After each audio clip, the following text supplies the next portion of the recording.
Welcome back to the program as we continue performing the termination, fitting the stress control tubes and lugs. First, carefully remove the binder from the copper screen.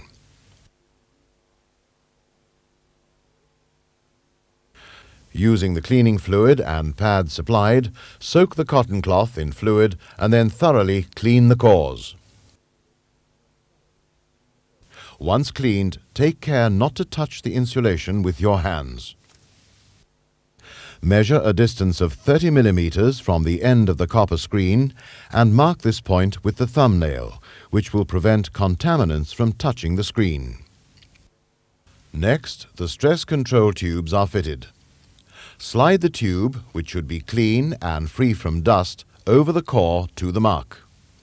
Then shrink the tube over the semiconductive layer and onto the copper screen tape.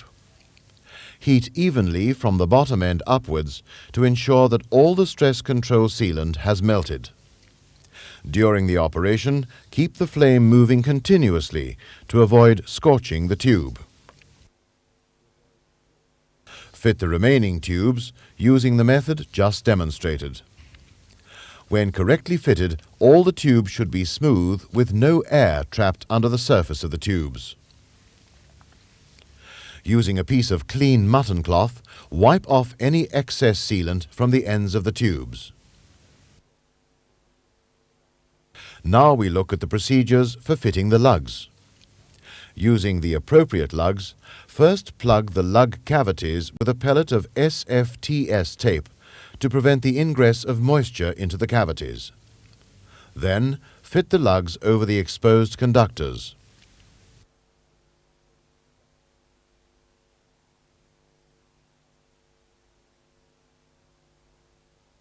Obtain a suitable strength hydraulic crimper and ensure that the crimping die is the correct type and size for the lugs. In this example, a hex die is used to crimp the copper lugs. Crimp the lugs using the correct procedure for the particular crimping tool.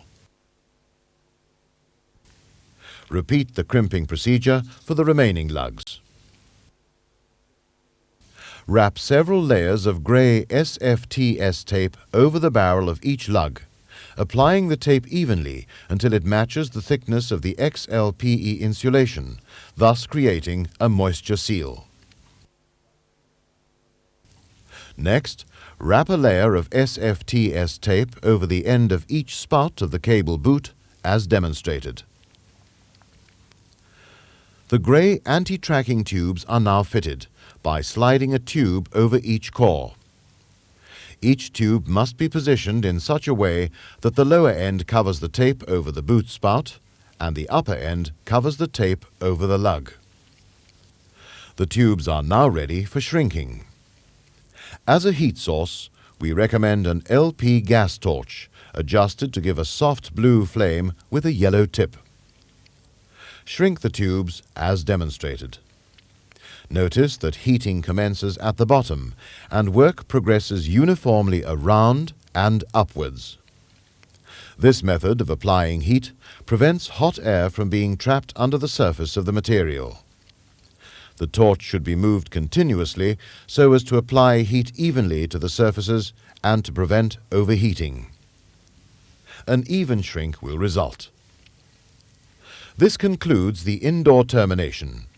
After the break, we will fit the additional components required for the outdoor termination.